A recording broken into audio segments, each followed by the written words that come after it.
তো বন্ধুরা এক্স্যাক্টলি যা বলেছিলাম পরিস্থিতি সেই দিকেই এগোচ্ছে। কারণ আমাদের প্রতিবেশী পাকিস্তান থেকে যে ভয়াবহ খবর এসেছে তা শুনলে লিটারেলি আপনারা আনন্দে লাফিয়ে উঠবেন। যেখানে পাকিস্তানের আইএসআইয়ের সাথে যুক্ত একটা ব্যক্তি নিজে কনফার্ম করে দিয়েছে যে হ্যাঁ 1-2 নয় বরং টোটাল 1 লাখের বেশি, ভালোভাবে শুনবেন, 1 লাখের বেশি পাক সৈন্যরা মারা পড়েছে, যাকে পাকিস্তানের সরকার পুরো লুকিয়ে গেছে। जिसके नतीजे में आप देखिए जो जंग हमारे ऊपर मुसल्लत हुई कि 1 लाख पाकिस्तानी शहीद हो गए पाकिस्तान के अंदर और एक भारतीय फौजी नहीं मरा। ফলে 1 লাখ ফোর্স মারা যাওয়া মানে সেই দেশের অবস্থা তো প্রায় শেষ। আর শুধু তাই নয়, এই সেম ব্যক্তির দাবি অনুযায়ী ভারত স্পেশালি অজিত ডোভালের নীতি এতে দারুণ কাজে দিয়েছে। যেখানে ভারত নাকি বিনা একটা গুলি চালিয়ে বা যুদ্ধ লড়ে পাকিস্তানকে সম্পূর্ণ ধ্বংস করে দিয়েছে। ফলে এই সমস্ত দেখে ওদিকে পাকিস্তানের পরম মিত্র এই চায়না পুরোপুরি পাল্টি খেয়েছে। এখন ওরা তো পাকিস্তানকে এই বিপদে মাঝপথে একা ফেলে পালিয়ে যাচ্ছে। আর এটা আমি হাওয়ায় কথা বলছি না। এই রিপোর্টটা দেখুন, ব্রিটিশ মিডিয়া ফাইন্যান্সিয়াল টাইমস দুদিন আগেই রিপোর্ট করেছে, যেখানে ওরা বলছে যে পাকিস্তানের ভেতর চায়না তাদের সবচেয়ে বড় যে কপার আর গোল্ড মাইন্স অপারেট করছিল সেই সমস্ত বন্ধ করেই দেশ ছাড়ার হুমকি দিয়েছে। আর এটা কোনো ছোটোখাটো ঘটনা নয়। এর ফলে পাকিস্তানের কম করেও প্রতি বছর 500 থেকে 600 মিলিয়ন ডলারের বেশি ক্ষতি হবে। কিন্তু প্রশ্ন হলো যে হঠাৎ করে চায়না এইভাবে পাকিস্তানকে ছেড়ে পালাচ্ছে কেন? আর এর সাথে 1 লক্ষ এই পাকিস্তানি সেনা মরা আর অজিত ডোভালেরই বা কী সম্পর্ক? ওয়েল, এটাই তো আসল রহস্য। এখানে যা ঘটেছে তা শুনলে আপনারা আনন্দে আত্মহারা হয়ে যাবেন। এর জন্য সবার আগে এই রিপোর্টটা দেখুন, যেখানে গত পরশু বালুচিস্তানের লিডাররা অফিশিয়ালি বালুচিস্তানকে একটা আলাদা দেশ হিসেবে ঘোষণা করে দিয়েছে। অর্থাৎ ফাইনালি পাকিস্তানের আরও একটা টুকরো হতে চলেছে, যাকে নিয়ে রীতিমতো হইচই পড়ে গেছে গোটা বিশ্ব। আর এমন নয় যে ওরা এমনি সোশ্যাল মিডিয়ায় এসে একটা ঘোষণা করে দিল আর পাকিস্তান ভেঙে যাবে, না, বিষয়টা এতটা সহজ নয়। এই মুহূর্তে গোটা বালুচিস্তানে ভয়াবহ হামলা চালিয়ে ওখানে বলা হচ্ছে যে প্রায় 85% জমি, ভালোভাবে শুনবেন, প্রায় 85% বালুচিস্তানের এলাকা এখন বালুচ লিবারেশন ফোর্স দখল করে নিয়েছে। মানে সহজ ভাষায় বলতে পারেন যে পাকিস্তান অর্ধেকের বেশি দেশের ওপর কন্ট্রোল হারিয়ে ফেলেছে। কিন্তু যদি আপনাদের ডাউট থাকে যে এটা কতটা সত্যি, এর কি আদৌ কোনো প্রপার প্রমাণ আছে? কারণ পাকিস্তান তো অফিশিয়ালি এই সমস্ত স্বীকার করেন। ওয়েল, এর জন্য আপনাদের একটা ভিডিও দেখায়। ভিডিওটা পাকিস্তানের জামিয়াত উলেমা ইসলামের লিডারের। এটা পাকিস্তানের 3য় সবচেয়ে বড় পলিটিক্যাল পার্টি, যারা বেসিক্যালি বলা হয় সুন্নি দেওবন্দি রাজনৈতিক দল। এর লিডার মৌলানা ফজলুর রহমান, যে নিজেই পাকিস্তানের বিরাট শক্তিশালী এক নেতা, তিনি দুদিন আগে একটা বিরাট বড় জনসভা করে পাকিস্তানের পাঞ্জাবের ভেতর। আর ওই জনসভায় দাঁড়িয়ে নিজে স্বীকার করেছে যে আমাদের সরকার আর সেনাবাহিনী মিথ্যে কথা বলছে। আমি নিজে খাইবার পাখতুনখোয়া থেকে এসেছি, আর ওখানে আমাদের সেনাবাহিনী আর সরকার পুরোপুরি কন্ট্রোল হারিয়ে ফেলেছে। और ये बात सुन लो, दिल के कान खोल के सुन लो, बलोचिस्तान में बलोच इलाकों में बगावतें थी। पूरा बलोच इलाका पाकिस्तान के इख्तियार से निकल चुका था। आज भी वहां पर पाकिस्तान हुकूमत की कोई रिट मौजूद नहीं है। लेकिन हम तो बलोच इलाके को रो रहे थे, अब तो पश्तून इलाका भी खून में नहा रहा है, मुल्क उजड़ रहा है। खैबर पख्तूनख्वा में आज कोई हुकूमत नहीं है और मैं वहां से आया हूं। मैं बताना चाहता हूं पंजाब के लोगों कि मगरिब का सूरज गुरूब होने के बाद सुबह सूरज के तुलू होने तक पुलिस अपने थाने से बाहर नहीं आती, और जब पुलिस थाने से बाहर नहीं आएगी तो फिर सड़कें मुसल्लह गिरोहों के सपुर्द होंगी, फिर सड़कें और रास्ते डाकुओं के रहम करम पर होंगे। आपकी हाकिमियत को मैं अपने सूबे में जानता हूं, तुम्हारी कोई हुकूमत नहीं है। তো শুনলেন, এই ব্যক্তি বলছে বালুচিস্তানের সমস্ত বালুচ এলাকায় পুরোপুরি বালুচরা দখল নিয়েছে, যাকে আজ পর্যন্ত পাকিস্তানের সেনাবাহিনী ছাড়াতে পর্যন্ত পারেনি। আর রিসেন্টলি যে পাস্তুন এলাকা রয়েছে, যেটা খাইবার পাখতুনখোয়াতে পড়ে, সেই সমস্ত এলাকাতেও পাস্তুনরা দখল করতে শুরু করেছে। মানে এখানে বালুচিস্তান আর খাইবার পাখতুনখোয়াতে পাকিস্তানের দখল প্রায় শেষ। আর হ্যাঁ, এখানে আপনারা যারা বালুচ আর পাস্তুন কারা এটা যদি না জানেন, খুব সহজ ভাষায় বুঝে রাখুন যে এরা বেসিক্যালি দুটো আলাদা এথনিসিটি।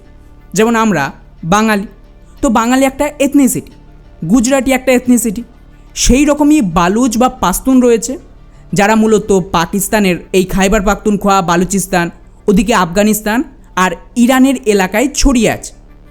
তো এই ফজলুর রহমানের দাবি অনুযায়ী এই সমস্ত এলাকায় এখন বলতে গেলে কোনো সরকারই নেই, এবং এখানে অবস্থা এতটাই খারাপ যে পুলিশ স্টেশন থেকে কোনো পুলিশ ভয়ে বের পর্যন্ত হয় না, এবং রাত হলে ওখানকার দরজা বন্ধ হয়, এবং সকালের সূর্য না ওঠা অবধি কেউ পুলিশ স্টেশন থেকে বাইরে পা পর্যন্ত রাখে না। আর শুধু তাই নয়, এই রিপোর্টটা দেখুন, যেখানে মাস লেভেলে এখন এই রিজিয়নের পুলিশরা নিজে থেকে ইস্তফা দিয়ে পালিয়ে যাচ্ছে, এবং বলা হচ্ছে যে 30 জনের কাছাকাছি পুলিশ ইতিমধ্যেই একদিনে রিজাইন করে দিয়েছে, কারণ ওদের ওপর যে কোনো সময় অ্যাটাক হতে পারে। আর আমি হতে পারে কি বলছি, অলরেডি হচ্ছে। এই ভিডিওটা দেখুন, যেখানে খাইবার পাখতুনখোয়াতে আরও একটা থানার ওপর অ্যাটাক হয়, যেখানে 2 জন পুলিশকর্মী মারা পড়েছে আর 16 জন ভয়ঙ্কর আহত হয়েছে। এবং ওদের এই পুলিশদের অবস্থাটা দেখুন, যারা বেঁচে গেছে তারা কোনো রকমে গাড়ির পিছনে লুকিয়ে লুকিয়ে এইভাবে ভিডিও করছে যে আমরা ফেঁসে গেছি, আমাদের বাঁচানোর জন্য পাকিস্তানের সরকার সাহায্য করুক। এখন স্বাভাবিকভাবে কোনো রিজিয়নে যদি সরকার, পুলিশ বা মিলিটারি না থাকে, তার মানে ওটার ওপর দেশটার আর কোনো কন্ট্রোলই নেই। আর এই সমস্ত ভিডিও এবং পাকিস্তান নেতার বয়ান এটা তো পুরোপুরি কনফার্ম করে দিচ্ছে যে পাকিস্তান কন্ট্রোল হারিয়ে ফেলেছে বালুচিস্তানের ওপর থেকে। ফলে এর থেকে আর কি বড় প্রমাণ চাই? আর বন্ধুরা, এক্স্যাক্টলি সেম কথা ওদিকে বালুচরাও বলছে যে আমরাই আমাদের জমি কন্ট্রোল করছি। এখন প্রশ্ন হলো যে বালুচিস্তানের সমস্যা ছিল আমরা সবাই জানতাম, কিন্তু এতটা ভয়ঙ্কর অবস্থা যে পুরো রিজিয়ন দখল হয়ে গেছে, এই সমস্ত হলো কি করে? আর এর সাথে অজিত ডোভালের কী সম্পর্ক? ওয়েল, এবারে সেটাই আপনাদের দেখায়। পাকিস্তানের সেনাবাহিনী, পার্টিকুলারলি ওদের আইএসআইয়ের একজন গুরুত্বপূর্ণ সদস্য, সাপোর্টার, যে কিন্তু অতীতে ভারতের টেরর অ্যাটাকের জন্য জিহাদিদের রেডি করা, মোটিভেট করা আর বাকি কাজে অ্যাক্টিভলি কাজ করত। খুবই পপুলার একটা ফিগার, যাকে আপনারা হয়তো অনেকেই লাল টুপি নামে জানেন। তো সেই ব্যক্তি 2 দিন আগে ক্যামেরার সামনে এসে খোলাসা করে যে ভারত তো বিনা গুলি চালিয়ে প্রায় 1 লক্ষের বেশি পাকিস্তানি সেনা মেরে দিয়েছে এবং গোটা পাকিস্তান ধ্বংস করে দিয়েছে। আচ্ছা, মজার ব্যাপার হলো এই ব্যক্তি কিন্তু কিছুতে পাকিস্তানের দুর্বলতা বা ক্ষয়ক্ষতি মানে না, তাকে কভার করে এবং এর বিরুদ্ধে উল্টো ন্যারেটিভ তৈরি করত। এমনকি 1971-এর যুদ্ধ, যেখানে পাকিস্তানের ফোর্স হেরেছে, সেটা পর্যন্ত স্বীকার করে না, আর অপারেশন সিঁদুরকে তো মানেই না। ফলে এমন একটা ব্যক্তি যখন ক্যামেরার সামনে এসে এই ধরনের বক্তব্য দেয় যে আমাদের 1 লাখ ফোর্স মারা গেছে, আমরা তো প্রায় ডিস্ট্রয় হয়ে গেছি, তার মানে ধরে নিতে হবে পরিস্থিতি আমরা যতটা ভাবছি তার চেয়েও খারাপ। আর কতটা খারাপ সেটা ওনার নিজের মুখ থেকেই শুনুন। जिसके नतीजे में आप देखिए जो जंग हमारे ऊपर मुसल्लत हुई कि 1 लाख पाकिस्तानी शहीद हो गए पाकिस्तान के अंदर, और एक भारतीय फौजी नहीं मरा। आपको क्रेडिट देना पड़ेगा कि अजीत कुमार डोवल ने और रॉ ने यकीनन पाकिस्तान को इस लो इंटेंसिटी कॉन्फ्लिक्ट में, इस इंसर्जेंसी में हमें बहुत तकलीफ पहुंचाई। हम सिर्फ खुशफहमी में रहे कि हमारी आईएसआई नंबर 1 एजेंसी है, पाकिस्तान को कुछ नहीं हो सकता, हम आखिरी खतरे तक लड़ेंगे। पता, ये बकवासियात हमें करने की जरूरत नहीं थी जब हमारा खून रोज बह रहा है, जब 1 लाख पाकिस्तानी शहीद हो चुके हैं, आईएसआई के हर हेडक्वार्टर पर सुसाइड बॉम्बिंग हुई है, जीएचयू के गेट पे लेफ्टिनेंट जनरल शहीद हुए हैं। हमें बहुत पहले होश में आ जाना चाहिए था कि हम ये जंग हार रहे हैं। এক্স্যাক্টলি, একদম ঠিক কথা বলেছে। যে পাকিস্তান এই যুদ্ধ হেরে গেছে, আর উনি নিজেই 1 লাখ পাকিস্তানি সেনা শহীদের কথা বলেছে। কিন্তু প্রশ্ন হলো এখানে অজিত ডোভালকে কেন দোষ দিচ্ছে? এটাই হলো ডোভালের নীতি।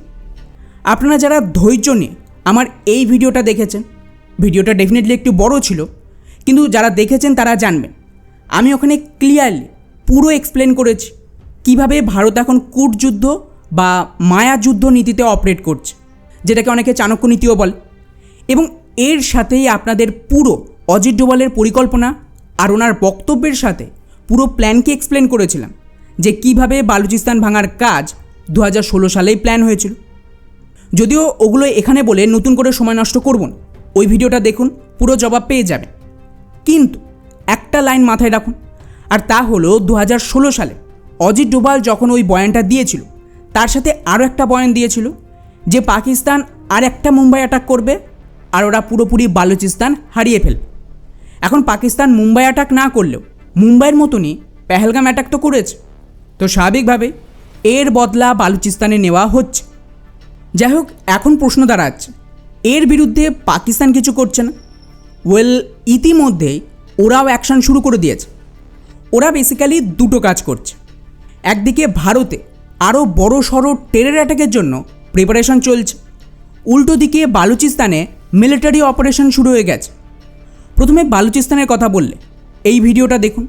এটা বালুচিস্তানে যেখানে কিছু পুলিশ স্টেশন আর স্কুল ছিল, তার উপরে পাকিস্তানের আর্মি দেখুন কিভাবে হেভি বম্বিং করছে, আর এতে কী পরিমাণ ক্ষতি হয়েছে সেটা আপনারা ভালোভাবে এই ভিডিওতে দেখতেই পাচ্ছেন। বলা হচ্ছে এখানে দুটো সরকারি স্কুল আর আশেপাশের বহু এলাকা ধ্বংস হয়ে গেছে। যদিও কতজন মরেছে সেটা পাকিস্তানের সরকার আপাতত লুকিয়ে গেছে। মানে জাস্ট কি অবস্থাটা ভাবুন।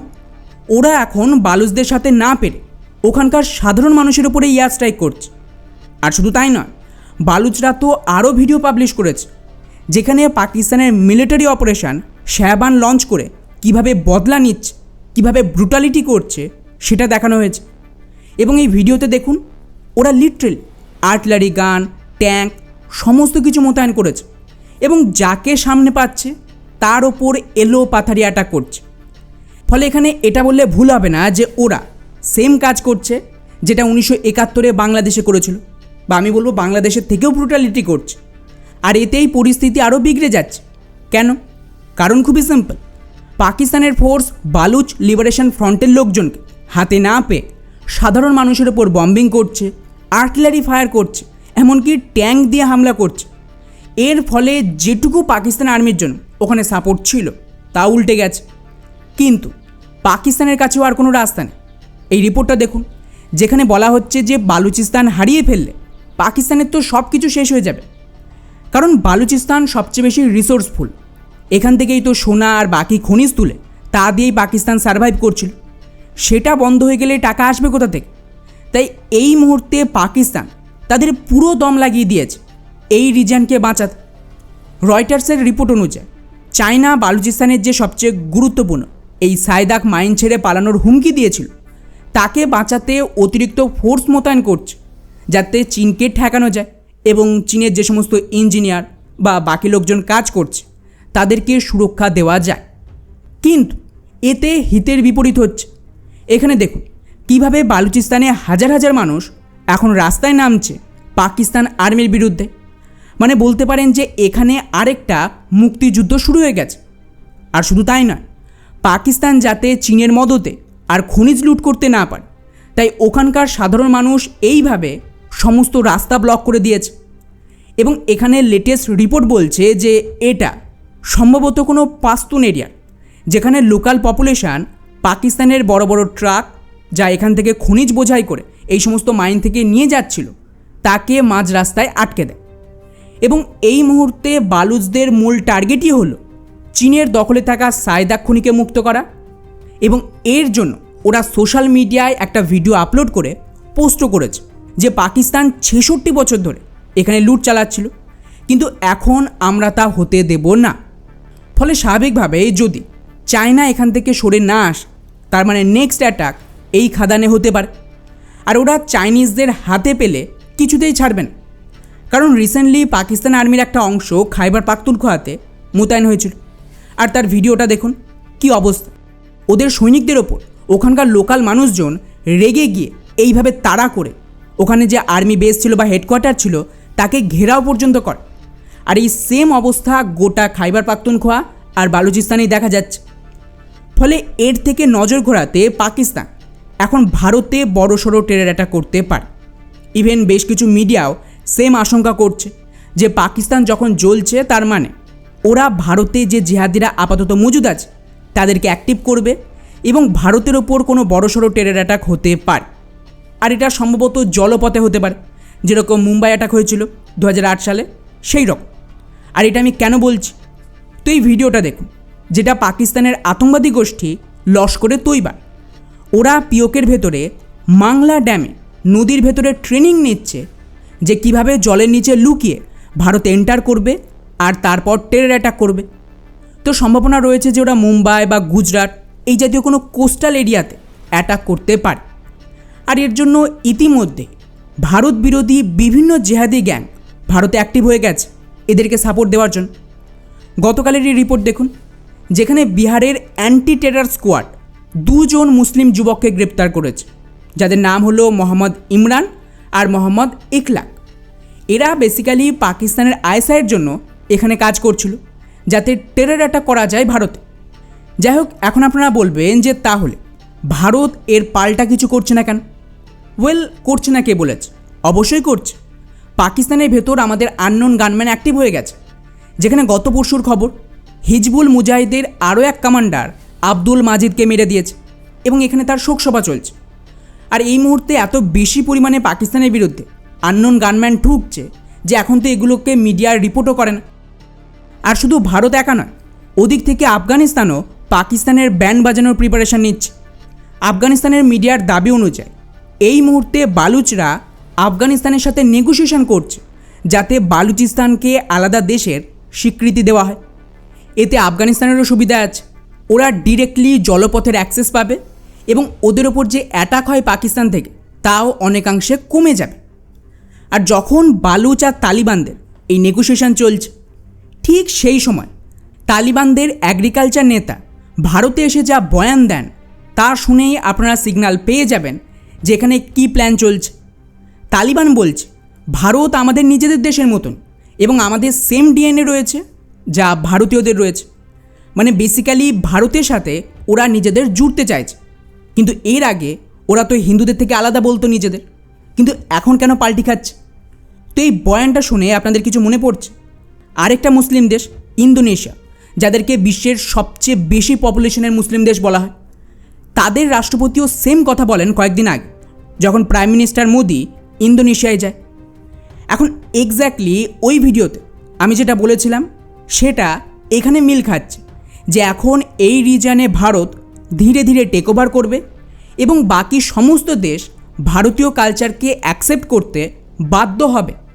তাই ইন্দোনেশিয়া, আফগানিস্তান সমস্ত মুসলিম দেশ থেকে এই ধরনের বয়ান আসছে যে আমাদের আর ভারতীয়দের মানে হিন্দুদের ডিএনএ একদম সেম। তো স্বাভাবিকভাবেই এই বয়ান থেকে এটুকু তো পরিষ্কার যে আফগানিস্তান ভারতের জন্য সব কিছু করতে রাজি আছে। এবং ওরা কী করবে? খুবই সিম্পল। গত 10 দিন ধরে যে পরিমাণে পাকিস্তানে অ্যাটাক হচ্ছে, বালুচিস্তান দখল হচ্ছে, তার জন্য বাইরের কিছু সাপোর্ট তো চায়। বালুচরা নিজেদের দমে এত সব কিছু করতে পারত না, তো সাপোর্ট কোথা থেকে আসবে? আফগানিস্তান থেকে। ওদের ফান্ডিং, ফুড সাপ্লাই, হাতিয়ার সাপ্লাই এগুলো তালিবান দিচ্ছে। আর এটা তো তালিবান নিজেরাই সিগন্যালও দিয়েছে। গত পরশু তালিবানদের আর্মি চিফ দাবি করেছে যে আমাদের ওপর পাকিস্তান যত অ্যাটাক করেছিল তার প্রতিটার জবাব ওরা পেয়েছে। কিভাবে পেয়েছে? বালুচদের মদতে। এছাড়াও আফগান সীমান্তের ডেইলি পাকিস্তান সৈন্যদের ওপর যে অ্যাটাক হচ্ছে সেটা তো আমি বাদের খাতায় রাখলাম। এখানে সবচেয়ে বড় জবাব হবে যদি বালুচিস্তান পুরোপুরি 100% পাকিস্তান থেকে আলাদা হয়ে যায়। আর এর কাজ তো দারুণ গতিতে এগোচ্ছে। গত পরশু বালুচরা আরেকটা ভিডিও রিলিজ করেছে যেখানে ওরা বালুচিস্তানের একটা খুবই গুরুত্বপূর্ণ রিজিয়ন মাস্তাঙ্গের কাদকোচা এরিয়াকেও দখল নিয়েছে পাকিস্তান আর্মি থেকে। এবং এই ভিডিওতে দেখা যাচ্ছে ওরা পাক আর্মির সমস্ত পোস্ট আর ইনফ্রাস্ট্রাকচারকে ধ্বংস করে দিয়েছে। ফলে এই সমস্ত দেখে এখন তো বিভিন্ন মিডিয়া এই ধরনের রিপোর্ট পাবলিশ করছে যে পাকিস্তান কিছুতেই বালুচিস্তানকে হারানো অ্যাফোর্ড করতে পারবে না। কারণ বালুচিস্তান যদি স্বাধীন হয়ে যায়, এটা বিশ্বের সবচেয়ে ধনী দেশ হতে পারে। কারণ এখানে তো কয়েক ট্রিলিয়ন ডলারের বেশি খনিজ সম্পদ আছে, যা এত বছরে চায়না, আমেরিকা আর পাকিস্তানের আর্মি লুট করছিল। তো স্বাভাবিকভাবে এই সম্পদ ছাড়া পাকিস্তান চালানো খুবই মুশকিল। আর দ্বিতীয়ত, বালুচিস্তান না থাকলে চীনের তৈরি গোয়াদার পোর্ট আর সিপেক প্রজেক্টও তো শেষ হয়ে যাবে। ফলে স্বাভাবিকভাবে তখন চীনের ইন্টারেস্ট পাকিস্তানে কমে যাওয়ার সাথে এই গোয়াদারে বেসিক্যালি ভারত এন্ট্রি নিয়ে নেবে। ভারত এই পোর্ট ডেভেলপ করার সাথে এখানে মিলিটারি অ্যাক্সেসও পেয়ে যেতে পারে। কারণ বালুচরা ভারতের সাথে অ্যালাইন হবে, এতে তো কোনো সন্দেহ নেই। ফলে বালুচিস্তান যাওয়ার মানে পাকিস্তানের ইকোনমি, স্ট্র্যাটেজিক গুরুত্ব সমস্ত কিছু চলে যাবে। আর এই জন্যই বালুচরা এখন টার্গেট করছে ওখানকার গ্যাস ফিল্ড আর মাইন্সে। রিসেন্টলি আরও একটা গ্যাস ফিল্ডে ওরা আক্রমণ চালিয়েছে। এতে কী হবে? এতে বেসিক্যালি ইকোনমিক্যালি পাক সেনারা ভেঙে পড়বে। অর্থাৎ বালুচিস্তানে যা হচ্ছে তার সাধারণ একটা কোনো বিরোধ নয়, এখানে খুবই পরিকল্পিতভাবে এটাকে ভাঙা হচ্ছে এবং এটা বড় দেশের সাপোর্ট ছাড়া সম্ভব নয়। তো দেখা যাক পাকিস্তান বালুচিস্তান বাঁচায় নাকি পিওকে। আর তার আগে যদি ওরা এগেন ভারতে টেরর অ্যাটাক করার চেষ্টা করে, তাহলে তার কিছু বলার নেই। ভারত এবারে ওদেরকে তো পুরোপুরি পিষে ফেলবে 3 দিক থেকে। বাকি এই পুরো বিষয়টিকে নিয়ে আপনাদের কি মনে হয় নিচে অবশ্যই কমেন্ট করে জানাবেন। জয় হিন্দ।